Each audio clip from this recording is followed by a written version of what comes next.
Track Record with your hosts Mike Shea and Robert Yetter. Brought to you by Eventide Entertainment. Hey everybody, welcome back. We've been gone for a week, but welcome back to a brand new installment of Track Record here on Eventide Entertainment Podcast Network. I'm Mike Shea. And I am Robert Yetter. We glad you guys are still with us. We took a week off because it's been a little busy, and Robert had some company. I'm working on a new movie, and it was just a nice week to take off and recharge the batteries, as it were. But we're back. We're back full steam. We missed you all very much. We did. It definitely felt weird not having a show to do. I found myself sitting up like, all right, it's Sunday. I gotta get home, and oh wait, no, we're not doing that. Oh, okay, all right. I missed it. Oh, I did. I missed. What you mean to say is you missed me. I miss you every day. I do. Oh, I do. Have been kind of the communication has been low. It has. Last couple weeks. It has. We've both been really busy. You know, like I said, you had company in town. I was out of town, and then I've been going balls to the wall shooting this film. I'm on a 2-week time crunch with it, so I've not talked to like anybody really. I've just been, other than anybody who I'm filming. I'm just like, no, everybody else can just wait. Yeah. So there you go. It's the downside of being an artist, I guess. Well, it's good to see you again, man. It's good to see you too. It's good. I'm gonna caress your breasts through the internet. Stroke them. They're so big and inviting. That's right. Check these puppies out. Woo. Did you guys miss us? No, they didn't. Oh man! All right. So we just had St. Patrick's Day, and normally this would be the part of the show where Robert and I would be like, "Hey man, what are you drinking?" But we both have had to back off. Liver problems. Yeah, we both have bad livers, so we've had to. Ironically, mine is not because of alcohol. Mine's just because I'm a fat fuck. But either way, the doc was like, you need to back off a little bit. So mine is, I don't know what mine is. Probably a mixture of fat fuckingness and alcoholism. Man. But yeah, so we've both had to back. I'm just drinking apple juice tonight. I mean, I've got orange juice. Oh, see, there you go. We're being healthy. We're not only are we not drinking alcohol, we're drinking healthy beverages. So, but That's right. Actually been on a smoothie kick lately. But with us having stepped back from the alcohol a bit, and this past weekend being like the crown jewel of drinking holidays, we thought it would be ironic and fitting simultaneously to do a show about our favorite albums to drink to, or albums that are just really good for drinking along with. I'm not sure how to phrase that. It's like if you were at a party and you had control of the iPod, what would you select? That wasn't your own music. Your drunk self and all your drunken friends to listen to. Yeah. By the way, guys, when you're at a party, don't play your own music. That's tacky. Don't do that. Yeah. If you're a musician and you've got your stuff, hey, you guys want to hear some music? Don't play your own shit. Don't do that. That's how you alienate friends. Wink, wink. Wink, wink. So, and this doesn't necessarily something that I'm like, oh man, I'm gonna get drunk and listen to. This is more like, what does drunk me like to listen to? Right. Drunk me listens to some weird shit, and I don't know, Robert. How do you feel about yours? Well, see, for me, I feel like I lean towards like the uber sad kind of stuff. Typically, when I'm drunk, like I like listen to a lot of Bright Eyes and just like something lyrically striking. Either that or just like metal, the angriest metal you can find, or like just, you know, something thumping electronic. Those are kind of like the three go-to. I guess it depends on how drunk I am. The drunk mood. Yeah, Drunk Mike likes his sad, slow, redneck shit. For some reason, Drunk Mike likes country. Not like, you know, Kenny Chesney or Taylor Swift, but, you know, Johnny Cash. Well, that's because Taylor Swift is forever. That's true. Drunk Mike likes his Johnny Cash. He likes his Travis Tritt, his Alan Jackson. I don't know what it is, man. Drunk Mike likes his country. And to segue, just as a segue into that, Drunk Mike gave me a Drunk Mike country album. I did. Drunk Mike also likes Chris Stapleton. That's right. I mean, you had to listen to it. And I listened to Traveler by Chris Stapleton, which was his debut album. Yeah, I'm gonna just let you take the lead. Go ahead. And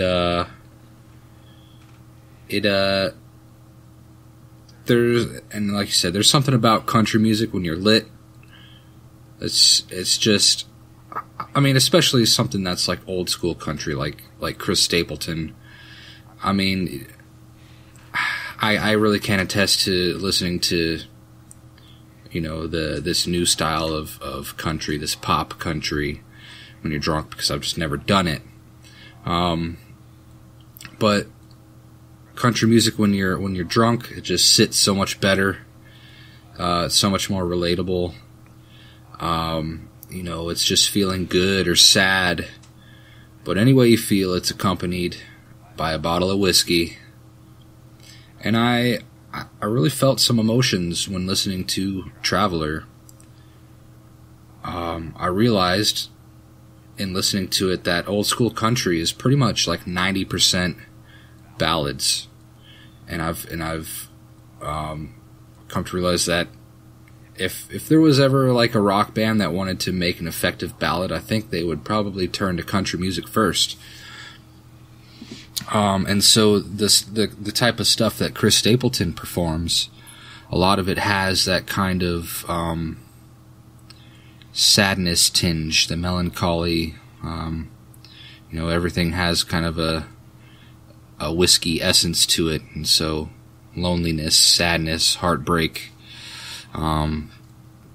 drunkenness, it's, you know, that all makes for good slow ballads. Now, it's amazing to me the kind of response that someone who actually put, you know, some effort into the songwriting and the lyricism, it's amazing to me what kind of response that Chris Stapleton has garnered. It makes me wonder why the mainstream country, you know, still succeeds and someone like this guy still gets loads of attention. It seems like a conundrum to me. And I guess that's kind of a conundrum of pop music. Again, mainstream country music is pop to me. It seems to me that if people like this, if people like this, then they would stray away from the mediocre, subpar lyricism and instrumentalism, you know, the cash-grabbing mainstream country, but they don't, and that confuses me. And like I said, it's you know, it's the conundrum of pop music. There's so many good lyricists that do make it big, but I don't get why that, you know, lyricists and actual people who are actual musicians that play pop music, why there's not such a bigger difference in, I don't know, you know what I'm trying to say? It's like they're in the same group, but they're obviously so much more talented. And I don't get why all the other shitty things, you know, are still on the same level with that. I don't know. I don't know what I'm trying to say. Did that make any sense at all? Maybe. I thought so. Who knows?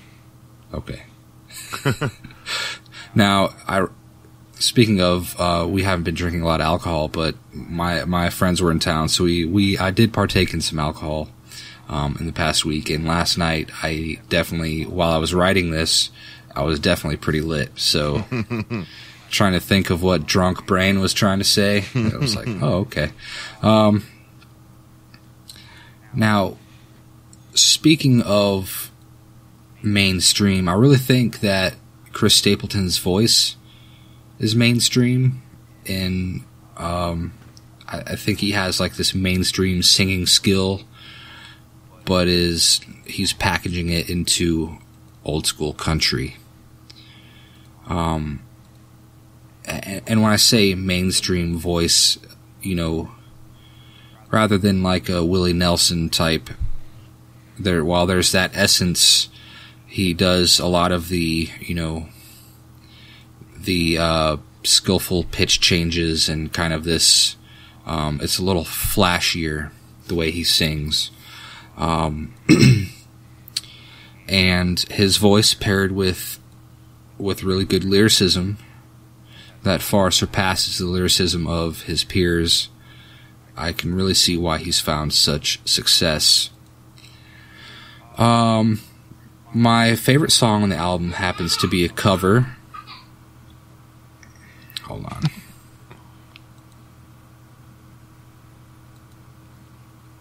I will start over again.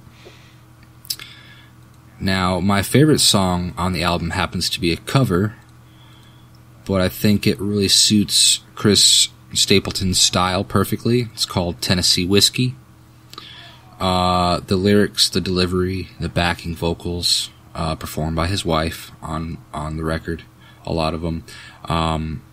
It's all so perfect, and it's just a lovely song.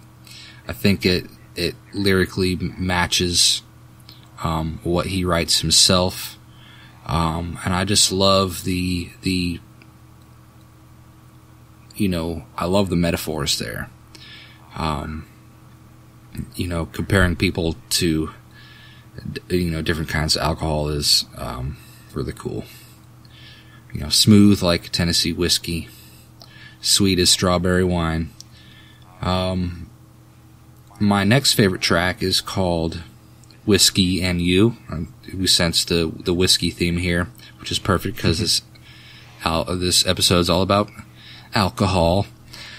It's got that really quiet guitar with the really the word's not overpowering, but it's just the vocal mix is brought forward so much, and the guitar track is really low in the mix. It's akin to like exit music for a film by Radiohead, or the song Lime Tree by Bright Eyes. Kind of a simple acoustic song where it's all about the voice and the lyrics. And I love this style of mixing. It really lets the vocals and the lyricism shine. And I really love the lyricism on Whiskey and You. It's kind of really a heartbreaking song. So, I think that I want to give this Traveler by Chris Stapleton 4 out of 4 purple stars. I don't really delve into the whole country music thing very often. In fact, pretty much absolutely never. The closest I have come to country lately, and I say lately, I mean like in the past 15 years, is the album I'm Wide Awake It's Morning by Bright Eyes. And that's about it. And, it's a fantastic debut album. It really showcases a lyrical talent and a voice full of emotional rawness. She is just being, our mascot is just being spiteful. It's not even a real cry.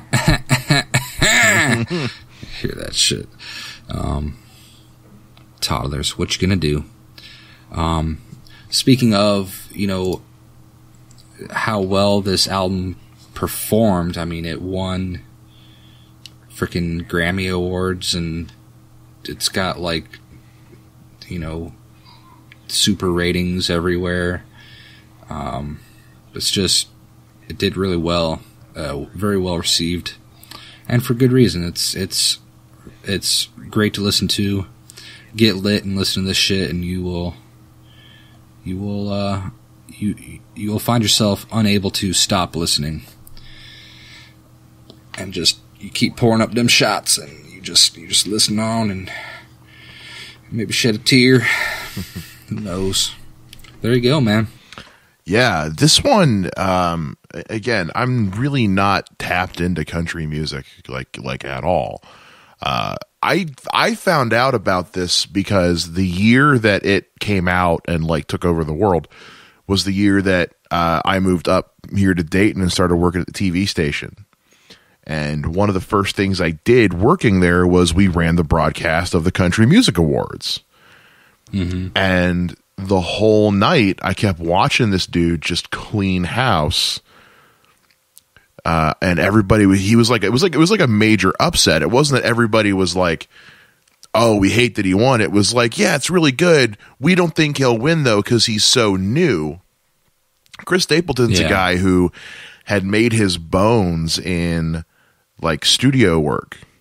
He was a songwriter, session guitarist, backing vocalist, things like that. And then finally his wife one day was like, you've got 100 songs. Why don't you just actually put out an album of your own? And he did. And it took the world by storm. And so he was cleaning out that whole night. And then he comes walking up on stage, this old school, Clint Eastwood Western movie looking cowboy motherfucker. Yeah.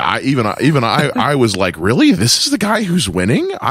Have I been away from country for too long? Did it revert back onto itself? And then what really took me was he performed Tennessee Whiskey live that year with Justin Timberlake of all people. Mm-hmm. And it was one of the best live performances, honestly, I've seen on a show in a long time. And that's what made me go check it out the first time. And I was like, this is really good. I like this a lot. And I think and like you said earlier, he does have his vocal style is very run of the mill. It's the typical twangy Southern crooning that you hear from pretty much every male country artist in the last 20 years. And even the music itself is very simple. It's nothing super extravagant. A lot of what works so well for Stapleton is the lyrics. Yep. I agree. The man's a master songwriter. So this is one that I don't listen to often or on repeat unless I'm drinking. And then I log on to iTunes and it's like, why does the play count for this album keep going up? Or my favorite bar up the road, I go there and I'm the guy who gets on his phone and takes over the jukebox. And when I look at the app for my most recently played songs, it's like, Queen, Judas Priest, stuff like that. Yeah, it's up in the 10s and the 12s, and Chris Stapleton Tennessee Whiskey is 45. 40. Bartender's like, yeah, you play that song a lot. I'm like, I can't help it. It's a good drinking song. Yeah, it is. So yeah, drink song. It's a good drinking song. It's a good drinking song. And I think a lot of that maybe there's something to do with that because my 21st birthday was in some redneck dive bar. We were supposed to go to Buffalo Wild Wings, and I had made a reservation for 20 people, only to get there and have the manager go, yeah, we don't actually take reservations. I'm not sure why they told you we did, but we don't. And we have a 2-hour wait. And I was like, cool. Now I got to find somewhere for 20 people to go. And there was this hick bar right up the road, and we just went there and actually had the best fucking time. But there you go, man. My first drinking experience was in a hick bar, so maybe that has something to do with it. I don't know. But yeah, so this is it's an album that, when I start, drinking heavily again, it's inevitable. The play count's just going to keep going up, and it's a good one. And if you haven't checked it out yet, give it a listen. Give it a check. And with that, it's time for a break. Oh, yeah. We'll be right back after these messages. There's a reason they call them lazy Sundays. There's nothing better than sitting around and enjoying the comforts of a good book. But what book should that be? Well, every Sunday, Eventide brings you The Bookseller, hosted by Jessica Gillen.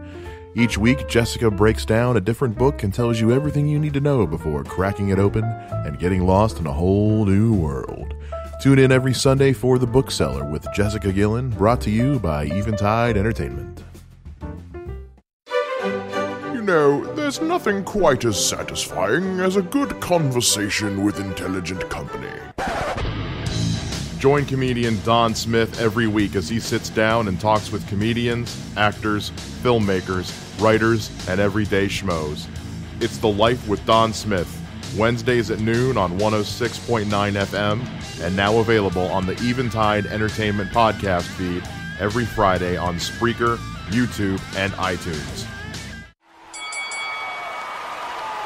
If there's one thing that's true about wrestling fans, it's how much they like to talk about wrestling. Join Aaron Lopez and Ben Norsworthy for the Top Rope Wrestling Podcast. Let's get ready to rumble! Tune in every episode and be ringside as these two break down all of the big matches in the world of professional wrestling. Brought to you by Eventide Entertainment. What's up? We're back. It's Track Record. You missed us. And you missed the sound of Mike's sexy voice. Luckily, all you're over never them advertisements. It's never far away. Even when we go away for a break, I'm still here with you, holding you, cradling you. That's right. And all over all the other Eventide podcasts. I'm so everywhere. if you missed this show, you can hear his voice if you wanted to. You could just hear it every day. Even if I'm not in the ads, I'm a guest on Dawn's show all the freaking time. I've been on Aaron's show twice. Only shows I haven't been on have been Ellison's and Jessica's, and that's just because we haven't had a chance yet. Yeah. I'm everywhere, man. I'm like the Force.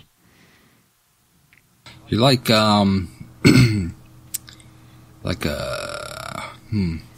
what comes to mind is like a nice bukkake, just filling every pore.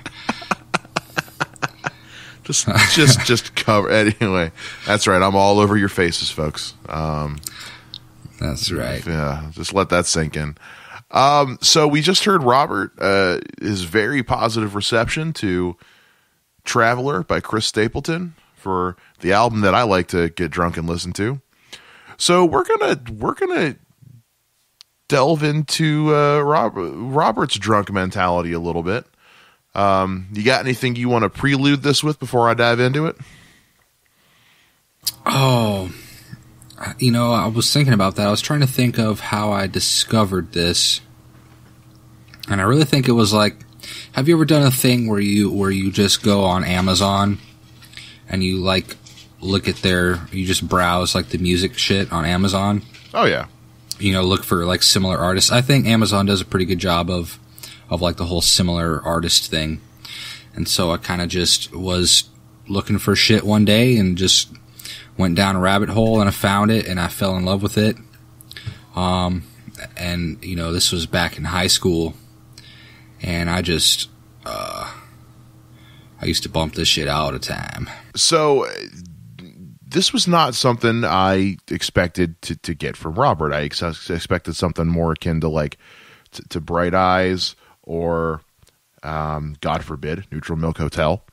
But, and I know that Robert is a fan of the EDM and the trance and the dance tunes, especially with the stuff that he does with Data Drain.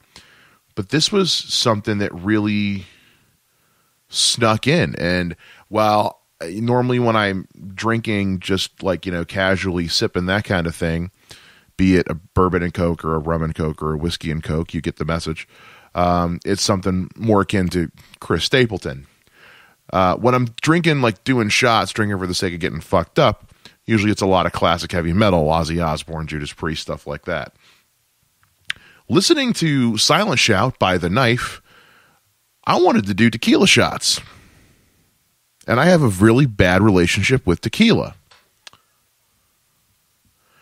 This one, upon just hitting play the first time, it snuck in and got into my brain like an earworm. And it wrapped itself around my brainstem and said, hey, I'm going to play with this for a little bit. And I'm going to sneak into your soul and into your bones and into your muscles. And you're going to feel this album inside and out. I loved the way the vocals were layered and blended in with the ambiance of the music. This album is just it's 48 minutes of pure ambiance, with adrenaline, like marinated in adrenaline is what I'm going to go with. At no point during any of the listening did I find myself bored or zoned out. I wanted to sit and drink and just feel every beat. I didn't want to miss a single wave of sound or beat of the digital drum. I got lost in it in the sense that I was captivated from the first to the last second. As opposed to sometimes where you get lost in something in that it sounds all the same and you just don't really, you're just zoned out. You're not paying attention to it. I was lost in it in that I wanted to learn every part of it. I wanted to know every single part of it.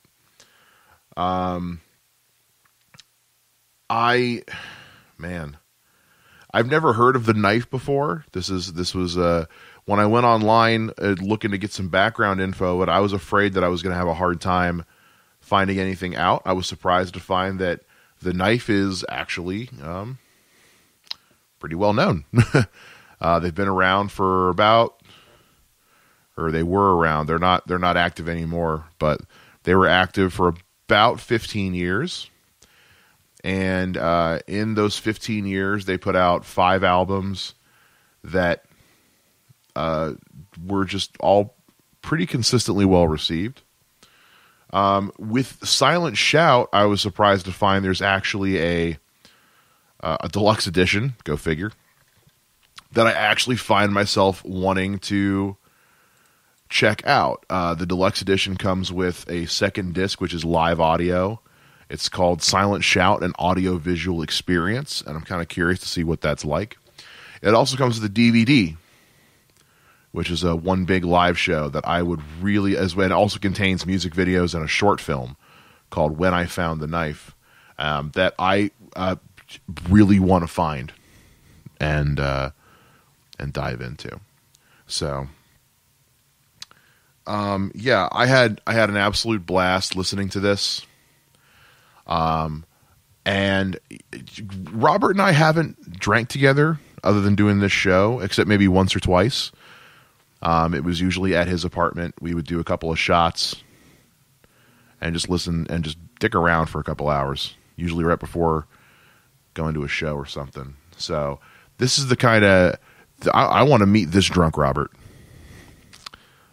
I think drunk Mike and this drunk Robert should meet, and God fucking help whatever the hell comes out of that evening musically between this and Chris Stapleton. It'll either be really good or really scary. This album crushed it as far as critics went. The lowest score I think it got was a 74 out of 100 on Metacritic, but Metacritic's really strict. Like, they're really picky, so a 74 for Metacritic's pretty good. This thing got 4 out of 5s across the board. It got an 8.6 out of 10 over at Pitchfork. Spin gave it a 4 out of 5. I mean, Slant Magazine gave it 4.5 out of 5. So, and then as far as like, I tried to see if I could find like sales, like if it went platinum or anything like that. I don't think it did, but I know it's. I know it sold a shitload. It hit number 1 on the Swedish album charts. I mean, this thing just crushed, and rightfully so. If you're a fan of electronic, trance, EDM, any of that stuff, and you like to drink, this is an album to get fucking torn up listening to. I'm gonna give it 4 out of 4 purple stars. This was just, this was tasty. This was tasty, and I want to check out more of this. I enjoyed it a lot. Thank you, Robert. Thank you for introducing me to a side of your drunkenness I had not yet experienced. It's my pleasure. All right. So there you have it. 4 out of 4 across the board on this week's episode of Track Record. God, man. Definitely glad you enjoyed Silent Shout by The Knife. One of my favorite albums ever. Hey, man, I'm glad you enjoyed Traveler by Chris Stapleton. This was a good show. We threw this topic out like just pulled it out of our ass. Like, what should we do? I don't know. It's St. Paddy's Day weekend. Just drinking albums. All right. All right. Fuck it. And then it just sure ended up working out really fucking well. Yeah, man. Like you said, one day we need to get together. We need to drink, and we need to create a playlist. Soon. Bob and Mike's Drunk Playlist. Jesus Christ. New podcast coming at you. It's just going to be every other song. Again, creating more podcasts. Every other song alternating. This one's by The Knife. This one's by Stapleton. This one's by The Knife. This one's by Stapleton. It's just going to go back and forth for 20 songs. And then we'll throw in some metal. Yeah, and you'll have like a fucking like Def Clock song right at the end. Oh, that sounds nice. Yeah, you can listen to The Knife, listen to some Tennessee whiskey, and then Mermaider. Such a good song. Good video, too. Oh, man. So for next week, it's the end of the month, which means it's time for you guys to pick something for us to listen to and talk about. Make sure you go onto our Twitter at TrackRecordEE, hashtag Gary Busey loves potato salad, and tell us what you want us to listen to. Last time it was Necrogoblicon, or however the hell you say it. Mm-hmm. I don't know. And that was Stench. I actually just saw some news article about them the other day too, about like some new video they put out being weird. I haven't checked it out yet, but yeah. So that is proof that we will listen to anything you suggest that isn't the Beatles or Nirvana. Yeah. Don't do it. Just don't. Because if you do, we've got standards here, people. Yeah. Come on. Plus, if you do, like, you don't want to hear what we have to say. So, no. But yeah, throw something at us again. Hit us up on Twitter at TrackRecordEE, hashtag Gary Busey loves potato salad, and let us know what you think we should listen to, and we'll dive into that. Honestly, for me, I also can't wait for the first week of April to talk about the best album of March. I know what you're because I already know what it is. So, yeah, buddy. So yeah, thank you guys for tuning in. Thanks for being patient with us, and thanks, fuckers, and letting us have that week off. Yeah, thank you, fuckers and fuckettes. It's been awesome. Or if you well, let's be frank here. We know our whole fan base is female. Yeah, come on, of course. All the ladies love listening to two dudes talk about music and jerking off. That's right. It's like porn. Rubbing milk on each other's breasts. And it's great. Whole milk, of course. Yeah, don't do the skim milk thing. But and then sometimes if we're feeling frisky, it's chocolate cashew milk. That sounds so good right now. Cashew milk is my favorite. Got some cashew milk. I got to see if I have chocolate to put in it. I will go make that before bed. Ooh. I will sleep like a baby. That'll do you right. Yeah, man. All right, folks. Thanks again from the bottom of our black hearts. And we'll see you guys next week. Same track record time, same track record channel. Bye-bye. Still working on that. Well, I got to think of a good sign off. I got nothing. Other than, hey, guess what we have? A show. I almost forgot. I took 1 week off. I take 1 week off, and I almost forget to say it. How dare you? We have a show. All right, folks. Why are you still here? Later, taters. Later.